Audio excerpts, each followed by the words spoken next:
Nursing ഒക്കെ എടുത്ത് ഈ ഒരു കരിയർ ചൂസ് ചെയ്യുന്ന സമയത്ത് അല്ലെങ്കിൽ അത് കഴിഞ്ഞ ശേഷം നമുക്ക് ഇങ്ങനെ തോന്നില്ലേ, ഓ ഇതൊക്കെ നേരത്തെ അറിഞ്ഞിരുന്നെങ്കിൽ, അല്ലെങ്കിൽ ഇതൊക്കെ പറഞ്ഞു തരാൻ എനിക്ക് നേരത്തെ ആരെങ്കിലും ഉണ്ടായിരുന്നെങ്കിൽ എന്ന് തോന്നത്തില്ലേ? ആ സംഭവം എനിക്ക് തോന്നിയ കുറച്ച് കാര്യങ്ങളാണ് ഞാൻ ഷെയർ ചെയ്യാൻ പോകുന്നത്. അപ്പം ആ സമയത്ത് എനിക്കിത് പറഞ്ഞു തരാൻ എൻ്റെ വീട്ടിൽ മെഡിക്കൽ ഫീൽഡിലുള്ള ആരും ഉണ്ടായിരുന്നില്ല. സോ ഈ ഒരു പ്രൊഫഷൻ നിങ്ങൾ ചൂസ് ചെയ്യാൻ പോവാണ്, അല്ലെങ്കിൽ നഴ്സിംഗ് കോളേജിലേക്ക് നിങ്ങൾ പോവുകയാണെങ്കിൽ നിങ്ങൾ അറിഞ്ഞിരിക്കേണ്ട കുറച്ച് കാര്യങ്ങളാണ് ഞാൻ ഈ വീഡിയോയിൽ ഷെയർ ചെയ്യാൻ പോകുന്നത്. അപ്പോൾ എൻ്റെ പേര് Aswathy Zakariya, welcome to my YouTube channel. ആദ്യം തന്നെ പറയാൻ പോകുന്ന ഈ ഒരു നഗ്ന സത്യം നിങ്ങൾ കുറച്ച് പേർക്കൊക്കെ അറിയായിരിക്കും. പക്ഷെ ഞാൻ നഴ്സിംഗ് എടുക്കുന്ന സമയത്ത് ഈ സംഭവം എനിക്ക് അറിയില്ലായിരുന്നു. നമ്മൾ എബ്രോഡ് ഓരോ രാജ്യങ്ങളിലേക്ക് പോകുമ്പോഴും ഓരോ എക്സാം സെപ്പറേറ്റ് ആയിട്ടുള്ള എക്സാം ആണെന്നുള്ളത് അത് ശരിക്കും പറഞ്ഞാൽ എനിക്കറിയില്ലായിരുന്നു. പണ്ട് ഞാൻ കരുതിയത് എന്താണെന്ന് വെച്ച് കഴിഞ്ഞാൽ, എസ്പെഷ്യലി ഗൾഫ് കൺട്രീസിലൊക്കെ പോകുമ്പോൾ നമുക്ക് എക്സാം ഒന്നും വേണ്ട എന്നുള്ളതായിരുന്നു. ഡിഗ്രി സർട്ടിഫിക്കറ്റ്, നമ്മുടെ നാട്ടിലൊരു വർക്ക് ചെയ്ത എക്സ്പീരിയൻസ്, അതുപോലെ തന്നെ എന്താ പറയുക രജിസ്ട്രേഷൻ, ഇത് മതി. എന്നിട്ട് നമുക്ക് നേരെ ദുബായിലും അബുദാബിയിലോ അല്ലെങ്കിൽ സൗദിയിൽ കുവൈറ്റിലൊക്കെ പോയിട്ട് വർക്ക് ചെയ്യാൻ പറ്റും എന്നൊരു മണ്ടത്തരമുള്ള ഒരു സംഭവം എൻ്റെ മനസ്സിലുണ്ടായിരുന്നു. ഞാൻ ജോബ് ചെയ്യാൻ തുടങ്ങിയ ശേഷമാണ് ഞാൻ ആ നഗ്ന സത്യം മനസ്സിലാക്കിയത്. നമുക്ക് ഏത് രാജ്യത്ത് പോകണമെങ്കിലും അതിൽ ആ രാജ്യം പറഞ്ഞിരിക്കുന്ന ഒരു എക്സാം ഉണ്ട്, അത് എഴുതണം, പാസ്സാവണമെന്ന്. പിന്നെ ചില രാജ്യങ്ങളിൽ പോകാൻ വേണ്ടിയിട്ട്, അതായത് US, കാനഡ അല്ലെങ്കിൽ ഓസ്ട്രേലിയ ഒക്കെ പോകണമെങ്കിൽ OET മാത്രം പോരാ, അല്ലെങ്കിൽ IELTS മാത്രം പോരാ, അതിൻ്റെ ഒപ്പം പിന്നെയും എക്സാംസ് കുറേ ഉണ്ട്. ഒരു മൾട്ടിപ്പിൾ എക്സാംസ് എഴുതിയാൽ മാത്രമേ അങ്ങനത്തെ രാജ്യങ്ങളിലേക്കൊക്കെ പോകാൻ പറ്റുള്ളൂ എന്നുള്ള നഗ്ന സത്യം ഞാൻ പിന്നെയാണ് മനസ്സിലായത്. പിന്നെ നമ്മൾ അതിന് വേണ്ടിയിട്ട് സ്റ്റാർട്ട് ചെയ്ത് തുടങ്ങിയപ്പോഴാണ് മനസ്സിലായത് എക്സാംസ് മാത്രം പോരാ, അതിൻ്റെ കുറേ പേപ്പർ വർക്ക്, പ്രോസസ്സിങ്സ്, അറ്റസ്റ്റേഷൻസ്, അങ്ങനത്തെ കുറേ ലോഡ് സംഭവങ്ങളുണ്ട്.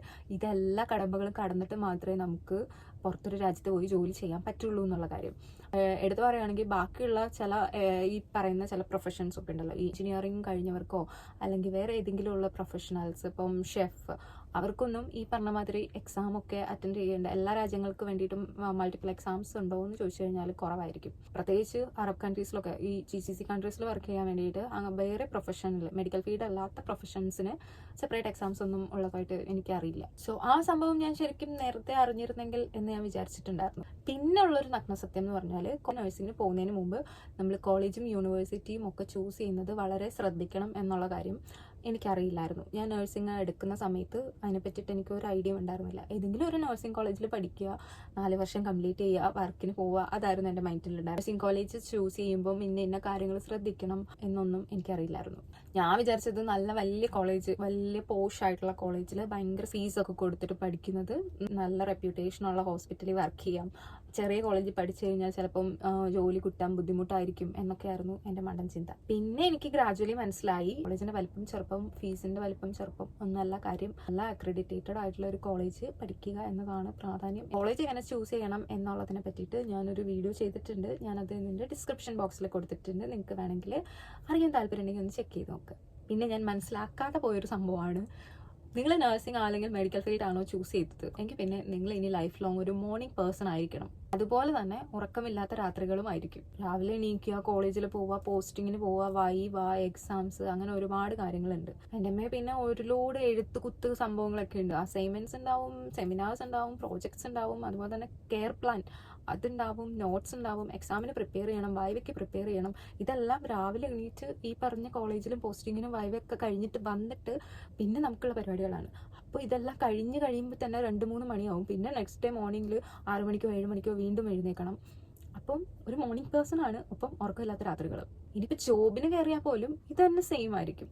രാവിലെ മോർണിംഗ് ഡ്യൂട്ടിക്ക് പോകണം, 7 മണിക്കുള്ള ഡ്യൂട്ടിക്ക് 6 മണിക്കെങ്കിലും നമ്മൾ എണീറ്റ് റെഡി ആയിരിക്കണം. അപ്പോൾ അങ്ങനെ രാവിലെ ഡ്യൂട്ടിക്ക് പോവുക, ചിലപ്പോൾ നൈറ്റ് ഉണ്ടായിരിക്കും, ഓൾട്ടർനേറ്റീവ് ആയിട്ട് മോർണിംഗ് നൈറ്റ്, ഒരു ദിവസം വല്ല ഓഫ് കിട്ടി. സോ ഈ നമ്മുടെ സ്ലീപ്പിംഗ് പാറ്റേൺ ഒക്കെ ഒരു തകിടം പറയുന്ന ഒരു സംഭവം ഈ ഫീൽഡ് ഓഫ് കരിയറിലുണ്ടെന്ന് എനിക്ക് വളരെ വൈകിയാണ് മനസ്സിലായത്. അത് നഴ്സിംഗ് എടുക്കുമ്പോൾ എനിക്ക് അറിയില്ലായിരുന്നു. പിന്നെ ടൈം മാനേജ്മെന്റ്, അത് ഈ ഒരു പ്രൊഫഷനിൽ എത്രത്തോളം ഇമ്പോർട്ടൻ്റ് ആണെന്നുള്ള കാര്യവും ഞാൻ ഭയങ്കര വൈകിയാണ് മനസ്സിലാക്കിയത്. അതായത് കോളേജിൽ പഠിക്കുന്ന സമയത്തും എനിക്ക് ടൈം മാനേജ്മെന്റ് അധികം ഇല്ലായിരുന്നു. എൻ്റെ ടൈം മാനേജ് ചെയ്ത് കൊണ്ടുപോകണം എന്നൊക്കെ ഞാൻ ആ കോളേജിന്റെ ലാസ്റ്റ് ടൈമിലൊക്കെയാണ് മനസ്സിലാക്കിയത്. രാവിലെ ഒന്നെങ്കിൽ നമുക്ക് പോസ്റ്റിംഗ് ഉണ്ടായിരിക്കും, അത് കഴിഞ്ഞിട്ട് ക്ലാസ് ഉണ്ടായിരിക്കും, അത് കഴിഞ്ഞിട്ട് തിരിച്ച് വന്നിട്ട് നമുക്ക് കെയർ പ്ലാൻ ഉണ്ടായിരിക്കും, അല്ലെങ്കിൽ അസൈൻമെന്റ്സ് ഉണ്ടായിരിക്കും, അങ്ങനെ കുറേ സംഭവങ്ങൾ ഉണ്ടായിരിക്കും. ആ സെയിം നെക്സ്റ്റ് ഡേയിൽ തന്നെ നമുക്ക് ചിലപ്പോൾ ഇന്റേണൽ എക്സാംസ് ഉണ്ടായിരിക്കും, അല്ലെങ്കിൽ എന്തെങ്കിലും സബ്മിഷൻസ് ഉണ്ടായിരിക്കും.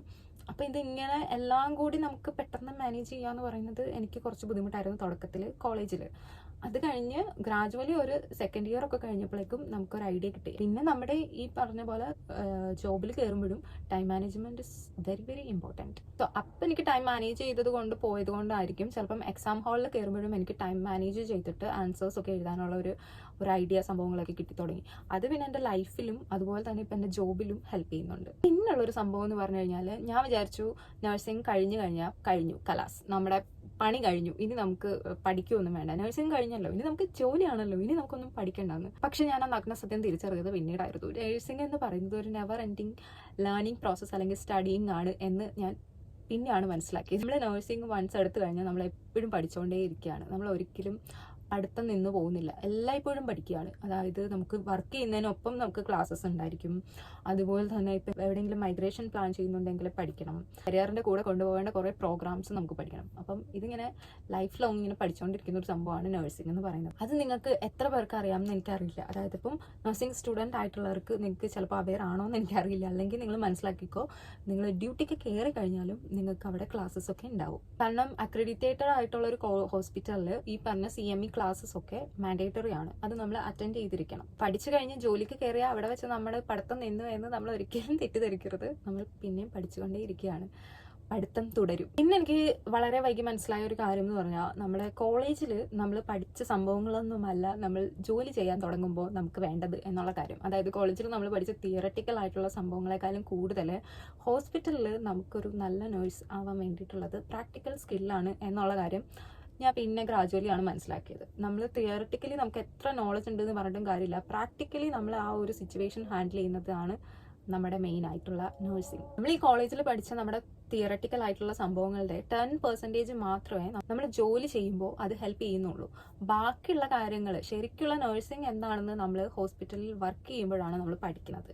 നമ്മൾ എന്നും പഠിച്ചുകൊണ്ടിരിക്കുകയാണ് ഓരോ കാര്യങ്ങളും. നഴ്സിംഗ് എന്ന് പറയുന്നത് ഇറ്റ്സ് ഓൾ അബൌട്ട് ലേണിംഗ്. പിന്നെ എല്ലാവരും പറയുന്നത് പോലെ നഴ്സിംഗ് എന്ന് പറയുന്നത് ഒരു ഹാർഡ് അല്ലെങ്കിൽ ചലഞ്ചിങ് ആയിട്ടുള്ള ഒരു കരിയറാണ്. അത് ഞാനും നേരത്തെ തന്നെ മനസ്സിലാക്കിയിട്ടുണ്ടായിരുന്നു. പക്ഷേ അതിൽ കുറച്ച് കാര്യങ്ങൾ, അതായത് നമ്മളൊരു പേഷ്യൻറ്റിനെ കെയർ ചെയ്ത് ലൈഫ് ത്രെട്ടനിങ് സിറ്റുവേഷനിൽ നമ്മൾ അവരെ ഹെൽപ്പ് ചെയ്ത് ഇങ്ങനെ കൊണ്ടുവരുമ്പോൾ ആ പേഷ്യൻസ് അല്ലെങ്കിൽ അവരുടെ ഫാമിലി അവരോട് നമ്മൾ എംപത്തറ്റിക് ആയിട്ട് പെരുമാറിയാൽ അവർ തരുന്ന ഒരു എന്താ പറയുക, ഒരു അപ്രിസിയേഷൻ, അത് നമ്മുടെ ലൈഫിൽ ഭയങ്കര വാല്യുബിൾ ആയിട്ടുള്ള ഒരു സാധനമാണ് എന്ന് ഞാൻ ശരിക്കും ഈ ഒരു കരിയറിലേക്ക് എത്തിക്കഴിഞ്ഞ ശേഷമാണ് മനസ്സിലാക്കിയത്. ചിലർ നമ്മളോട് നന്ദിന്ന് വാക്കുകൊണ്ട് പറഞ്ഞില്ലെങ്കിലും അവരുടെ ഒരു നോട്ടത്തിൽ നിന്നും അവരുടെ ഒരു ബിഹേവിയറിൽ നിന്നും അവർ കാണിക്കുന്ന ഒരു അപ്രിസിയേഷൻ, ഒരു അനുഗ്രഹം കിട്ടുക എന്നൊക്കെ പറയില്ലേ, ആ ഒരു സംഭവം ഈ ഒരു പ്രൊഫഷനിൻ്റെ മാത്രം ഒരു പ്രത്യേകതയായിട്ട് എനിക്ക് തോന്നിയിട്ടുണ്ട്. അത് ശരിക്കും റയറായിട്ടേ കിട്ടാറുള്ളൂ, എപ്പോഴും നമുക്ക് കിട്ടണമെന്നില്ല. പക്ഷെ ആ കിട്ടുന്ന മൊമെന്റിൽ നമ്മൾ ഭയങ്കര സന്തോഷമായിരിക്കും. ആ ഒരു സന്തോഷം ഞാൻ ഈ നഴ്സിംഗ് എടുക്കുമ്പോൾ എനിക്കറിയില്ലായിരുന്നു. ഞാനത് എടുത്ത് കഴിഞ്ഞ് കരിയറിലേക്ക് ഇറങ്ങി കഴിഞ്ഞ ശേഷമാണ് മനസ്സിലാക്കിയത്. പിന്നെ നമ്മൾ പലരും നഴ്സിംഗ് എടുക്കുന്നത് എന്ന് പറഞ്ഞു കഴിഞ്ഞാൽ ഒരു ജോലി അല്ലെങ്കിൽ ഒരു ഡിഗ്രി അങ്ങനെയൊക്കെ വിചാരിച്ചിട്ടായിരിക്കും. ചിലപ്പോൾ നമ്മൾ ഏൺ ചെയ്യാൻ പറ്റും എന്നുള്ളൊരു സംഭവമൊക്കെ വിചാരിച്ചിട്ടായിരിക്കുമല്ലോ എല്ലാവരും നഴ്സിംഗ് പ്രൊഫഷൻ എടുക്കുന്നത്. അങ്ങനെ മാത്രം വിചാരിച്ച് നമ്മൾ ഈ ഒരു പ്രൊഫഷൻ എടുക്കരുത്. കാരണം നമ്മളിവിടെ ഡീൽ ചെയ്യുന്നത് ഒരു ലൈവായിട്ടുള്ള, അതായത് ജീവനുള്ള മനുഷ്യരെയാണ്. സോ അത് മനസ്സിലാക്കിക്കൊണ്ടായിരിക്കണം നമ്മൾ ഈ പ്രൊഫഷൻ ചൂസ് ചെയ്യാൻ വേണ്ടിയിട്ട്. അവിടെ അവർക്ക് നമ്മുടെ ഏതെങ്കിലും ഒരു ചെറിയ മിസ്റ്റേക്ക് കൊണ്ട് ഒരു ജീവൻ വരെ നഷ്ടപ്പെടും. സോ അതുകൊണ്ട് ഭയങ്കര സീരിയസ് ആയിട്ട് തന്നെ നമ്മൾ ഈ ഒരു പ്രൊഫഷൻ മുന്നോട്ട് കൊണ്ടുപോകുക. കാരണം ഞാനത് റിയലൈസ് ചെയ്തത് വൺസ് ഞാൻ ഈ ഒരു ജോലിക്ക് വന്നതിന് ശേഷമാണ്. ഇത് ഇത്രയും സീരിയസ് ആയിട്ടുള്ളൊരു ജോലിയാണ്, അല്ലെങ്കിൽ ഞാനത് അത്രയും സീരിയസ് ആയിട്ട് ഈ ഒരു സിറ്റുവേഷൻ കാണണം എന്ന് മനസ്സിലാക്കിയത്. അതിന് മുമ്പ് വരെ എനിക്ക് ഒരു എന്താ പറയുക, പ്രൊഫഷൻ എന്ന് പറയുമ്പോൾ സിനിമയിലൊക്കെ കാണുന്ന മാതിരി ഓക്കെ മരുന്ന് കൊടുക്കുന്ന ഒരാൾ അല്ലെങ്കിൽ അത്രേ ഉള്ളൂ, നമുക്ക് അത്ര വലിയ ഇമ്പോർട്ടൻസ് ഉള്ള ഒരു ജോലിയല്ല എന്ന് വിചാരിച്ചിരുന്ന ഒരാളാണ്. എനിക്കതാരും പറഞ്ഞു തന്നിട്ടുണ്ടായിരുന്നില്ല. വൺസ് ഞാൻ ജോലിക്ക് കയറി കഴിഞ്ഞപ്പോഴാണ് എനിക്കതിൻ്റെ ഇമ്പോർട്ടൻസ് മനസ്സിലായത്. നമ്മൾ കാരണം ഒരാളുടെ ജീവൻ പോകും എന്ന് മനസ്സിലായത്, നമ്മൾ കാരണം ഒരാൾ രക്ഷപ്പെടും എന്ന് മനസ്സിലായത്, നമ്മൾ ഒരാളുടെ ലൈഫിൽ അയാളുടെ ജീവിതം തിരിച്ചു കൊണ്ടുവരാൻ വേണ്ടി എത്രത്തോളം ഒരു പാർട്ടാണെന്ന് മനസ്സിലാക്കിയത്. ഒരു നേഴ്സ് ശരിക്കും എന്തൊക്കെയാണ് നമ്മുടെ ഡ്യൂട്ടി, റെസ്പോൺസിബിലിറ്റി എന്നതിനെ പറ്റിയിട്ട് ഞാനൊരു വീഡിയോ ചെയ്തിട്ടുണ്ട്. അതും ഞാൻ എൻ്റെ ഈ ഡിസ്ക്രിപ്ഷൻ ബോക്സിൽ കൊടുത്തിരിക്കും. നിങ്ങൾക്ക് താല്പര്യം ഉണ്ടെങ്കിൽ ഒന്ന് ചെക്ക് ഔട്ട് ചെയ്ത് നോക്കാം. അതുപോലെ നിങ്ങൾക്ക് ഒരു മനുഷ്യൻ പറഞ്ഞു തരാത്തൊരു കാര്യമാണ് ഈ ഡ്യൂട്ടിയിലും തിരക്കിലും മറ്റുള്ളവരെ കെയർ ചെയ്യുന്ന സമയത്ത് നമ്മളെ ശ്രദ്ധിക്കണം എന്നുള്ള കാര്യം. അത് നിങ്ങൾക്ക് ആരും പറഞ്ഞു തന്നിട്ടുണ്ടാവില്ല, എനിക്കും ആരും പറഞ്ഞു തന്നിട്ടില്ല. എങ്ങനെ നമ്മളെ ശ്രദ്ധിക്കണം, മറ്റുള്ളവരെ ശ്രദ്ധിക്കുന്ന പോലെ എന്നുള്ള കാര്യം നമ്മൾ മിസ് ഔട്ട് ചെയ്യാറുണ്ട്. പല സിറ്റുവേഷനിലും ഭയങ്കര ബിസിയുള്ള സമയത്ത് നമ്മളെ ശ്രദ്ധിക്കാറില്ല. നമുക്ക് വാഷ്റൂമിൽ പോകാൻ പറ്റാറില്ല, നമ്മൾ ഫുഡ് കഴിക്കാറില്ല, അല്ലെങ്കിൽ നമ്മൾ വെള്ളം കുടിക്കാറില്ല. അതൊക്കെ നമ്മൾ മിസ് ചെയ്തിട്ട് ടോട്ടലി നമ്മൾ ഈ ഒരു പേഷ്യൻ്റ് കെയറിലേക്ക് പോകും. അങ്ങനെ പോകുന്ന സാഹചര്യങ്ങളിൽ നമുക്ക് നമ്മുടെ ഹെൽത്ത് നമുക്ക് നഷ്ടപ്പെടാം. സോ അങ്ങനെ പോവാതെ അതെങ്ങനെ ഹാൻഡിൽ ചെയ്യണം എന്നുള്ളതിനെ പറ്റിയിട്ട് നിങ്ങൾ ശ്രദ്ധിക്കണം. അതെനിക്കാരും പറഞ്ഞു തന്നിട്ടില്ല, അതുകൊണ്ടാണ് പറയുന്നത്. എത്ര തിരക്ക്, എത്ര സ്ട്രെസ്സൊക്കെ ഉണ്ടെങ്കിലും അൾട്ടിമേറ്റ്ലി നമ്മൾ നോക്കേണ്ടത് നമ്മുടെ ഹെൽത്ത്, നമ്മുടെ സെൽഫ് കെയർ ഒക്കെ ആയിരിക്കണം. അതിൻ്റെ ഇമ്പോർട്ടൻസ് എങ്ങനെയാണെന്ന് മനസ്സിലാക്കണം. അതിന് വേണ്ടിയിട്ട് ടൈം നമ്മൾ കണ്ടുപിടിക്കുകയും വേണം. അതുപോലെ തന്നെ നമ്മുടെ മെൻ്റൽ ഹെൽത്ത്, അതും എത്രത്തോളം ഇമ്പോർട്ടൻ്റ് ആണ് ഈ ഒരു ജോലിയിൽ, അതിന് നമ്മൾ എന്തൊക്കെ ശ്രദ്ധിക്കണം എന്നുള്ളതും നമ്മൾ മനസ്സിലാക്കണം. അത് വൺസ് നിങ്ങൾ ജോലിക്ക് കയറുമ്പോൾ അല്ല, അതിന് മുമ്പ് തന്നെ നിങ്ങൾ നഴ്സിംഗ് എന്നുള്ള പ്രൊഫഷൻ ചൂസ് ചെയ്യുമ്പോൾ തന്നെ ഇതൊക്കെ മനസ്സിലാക്കിയിട്ട് വേണം ഈ ഒരു പ്രൊഫഷനിലേക്ക് പോകാൻ. എന്നാലേ നിങ്ങൾക്ക് ഇതൊക്കെ ഈ ഒരു സിറ്റുവേഷൻ മാനേജ് ചെയ്യാൻ പറ്റുള്ളൂ. ഇപ്പം നിങ്ങൾ പഠിക്കാൻ പോകുമ്പോഴാണെങ്കിലും ജോലിക്ക് വേണ്ടിയിട്ട് വേറൊരു സ്ഥലത്തേക്ക് പോകുമ്പോഴാണെങ്കിലും നിങ്ങൾ ഉറപ്പാക്കേണ്ട ഒരു കാര്യമാണ് നിങ്ങൾക്കൊരു ഗുഡ് സപ്പോർട്ടിങ് സിസ്റ്റം ഉണ്ടെന്ന്. അത് ചിലപ്പോൾ നിങ്ങളുടെ ഫാമിലി ആവാം, നിങ്ങളുടെ ഹസ്ബൻഡ് ആവാം, അല്ലെങ്കിൽ നിങ്ങളുടെ ഫ്രണ്ട്സ് ആയിരിക്കാം, കൂടെ വർക്ക് ചെയ്യുന്ന കൊളീഗ്സ് ആയിരിക്കാം, കോളേജ് മേറ്റ്സ് ആയിരിക്കാം, അല്ലെങ്കിൽ റൂംമേറ്റ്സ് ആയിരിക്കാം. പിന്നെ എപ്പോഴും ഒരു ഗിവ് ആൻഡ് ടേക്ക് പോളിസി ആയിരിക്കണം. അതായത് നമുക്ക് ഇങ്ങോട്ട് കിട്ടിയാലേ നമുക്ക് അങ്ങോട്ട് കൊടുക്കാൻ പറ്റുള്ളൂ, അങ്ങനെ ഒരു സംഭവം ഉണ്ടായിരിക്കണം. പ്രത്യേകിച്ച് റെസ്പെക്റ്റിൻ്റെ കാര്യത്തിൽ അതൊരു ഗിവ് ആൻഡ് ടേക്ക് പോളിസി തന്നെ ആയിരിക്കണം. നമ്മൾ ചെയ്യുന്നത് ഒരു അടിമപ്പണി അല്ല. അല്ലെങ്കിൽ നഴ്സിംഗ് എന്ന് പറയുന്നത് വില കുറച്ച് കാണുന്ന കുറച്ച് പേരുണ്ട്. അപ്പം അതങ്ങനെ അല്ല. നമ്മളെ റെസ്പെക്ട് ചെയ്യണം. നമ്മുടെ ഒരു പ്രൊഫഷൻ എന്ന് പറയുന്നത് എത്രത്തോളം ഇമ്പോർട്ടൻ്റ് ആണെന്ന് നമ്മൾ ശരിക്കും മനസ്സിലാക്കണം. എന്നാൽ മാത്രമേ നമുക്ക് നമ്മൾ ചെയ്യുന്ന ഈ പറയുന്ന ഒരു പ്രൊഫഷൻ്റെ റെസ്പെക്ട് എത്രത്തോളം ഉണ്ടെന്ന് മനസ്സിലായാൽ മാത്രമേ മറ്റുള്ളവർക്ക് നമ്മളെ റെസ്പെക്ട് ചെയ്യാൻ പറ്റുള്ളൂ. അതുപോലെ ഒരു പ്രൊഫഷണൽ എത്തിക്സ് നമ്മൾ മെയിൻറ്റെയിൻ ചെയ്യുക, ഒരു ഗിവ് ആൻഡ് ടേക്ക് പോളിസി അത് മുന്നോട്ട് കൊണ്ടുപോകുക. കൂടെ വർക്ക് ചെയ്യുന്നവരുടെ, അത് എസ്പെഷ്യലി നിങ്ങളുടെ ഡോക്ടേഴ്സ് ആയിരിക്കാം, അല്ലെങ്കിൽ നിങ്ങളുടെ സുപ്പീരിയർ ആയിട്ടുള്ള ഒരു മാനേജേഴ്സോ അല്ലെങ്കിൽ സീനിയർ ആയിട്ടുള്ള നഴ്സസോ ആരും ആയിക്കോട്ടെ, അവരുടെ സമീപനം എങ്ങനെയാണോ അങ്ങനെ ആയിരിക്കണം നിങ്ങളുടെ. ഒപ്പം എംപത്തറ്റിക് ആയിരിക്കണം. പിന്നെ ഒരു സിറ്റുവേഷൻ മനസ്സിലാക്കിയിട്ട് മാത്രമേ നിങ്ങൾ ഓരോ ഡിസിഷൻസ് ഒക്കെ എടുക്കാൻ പാടുള്ളൂ. അപ്പം അങ്ങനത്തെ കുറച്ച് കാര്യങ്ങളെല്ലാം നിങ്ങൾ മനസ്സിലാക്കിയിട്ട് വേണം ഈ പ്രൊഫഷനിലേക്ക് വരാൻ വേണ്ടിയിട്ട്, ഈ ഒരു ജോബ് നിങ്ങൾ ചൂസ് ചെയ്യാൻ വേണ്ടിയിട്ട്. അപ്പം ഇനി ഞാനിപ്പോൾ പറഞ്ഞിട്ടുള്ള കുറേ കാര്യങ്ങളില്ലേ, ഈ സാധനങ്ങളൊന്നും എനിക്ക് ആരും പറഞ്ഞു തന്നിട്ടില്ല. അതൊന്നും അറിയാതെയാണ് ഞാൻ ഈ ഒരു ഫീൽഡിലേക്ക് വന്നതും. അപ്പോൾ നിങ്ങൾക്ക് ഇതിനെ പറ്റിയിട്ട് എന്തെങ്കിലുമൊക്കെ അറിയാതായിട്ടുണ്ടോ, അല്ല അതോ നിങ്ങൾക്ക് ഇതൊക്കെ നേരത്തെ അറിയാമായിരുന്നോ? കാരണം ഇപ്പം സോഷ്യൽ മീഡിയ ഒക്കെ നന്നായിട്ട് ആക്റ്റീവാണ്, എല്ലാവരും ഇതിനെപ്പറ്റി ചർച്ച ചെയ്യാറുണ്ട്. അപ്പോൾ ഞാൻ ഈ പറഞ്ഞ കാര്യങ്ങളൊക്കെ നിങ്ങൾക്ക് അറിയാമായിരുന്നു, അതോ ഇതിലേതെങ്കിലും നിങ്ങൾക്ക് അറിയില്ലായിരുന്നു, ഇപ്പോഴാണോ അറിയുന്നത് എന്നൊക്കെ ഉള്ളത് നിങ്ങൾ ഈ വീഡിയോയുടെ താഴെ കമൻറ്റ് ചെയ്യുക, എനിക്ക് മനസ്സിലാവുമല്ലോ. അപ്പോൾ അതുപോലെ തന്നെ എന്തെങ്കിലും ഡൗട്ട്സ് ഒക്കെ ഉണ്ടെങ്കിൽ ഞാൻ ക്ലിയർ ചെയ്യാം, നിങ്ങൾക്ക് അതും കമൻറ്റ് ചെയ്യാവുന്നതാണ്. പിന്നെ വീഡിയോ ഇഷ്ടപ്പെട്ട് ലൈക്ക് ചെയ്യുക. നിങ്ങൾക്ക് ഫ്രണ്ട്സോ ഫാമിലിയിൽ ആരെങ്കിലും നഴ്സസ് ഒക്കെ ഉണ്ടെങ്കിൽ ഇത് അവർക്ക് വേണ്ടിയിട്ട് ഒന്ന് ഷെയർ ചെയ്ത് കൊടുക്കാം. ആരെങ്കിലും നഴ്സിംഗ് എടുക്കാൻ താല്പര്യപ്പെട്ടിരിക്കുന്നുണ്ടെങ്കിൽ അവർക്കും ഇത് ഷെയർ ചെയ്ത് കൊടുക്കുക. പിന്നെ എപ്പോഴും പറയുന്നത് പോലെ സബ്സ്ക്രൈബ് ചെയ്യുന്ന കാര്യം കൂടി ഒന്ന് പരിഗണിക്കുക. അത്രയുള്ള അടുത്ത വീഡിയോ ആയിട്ട് വീണ്ടും കാണാം. Bye bye.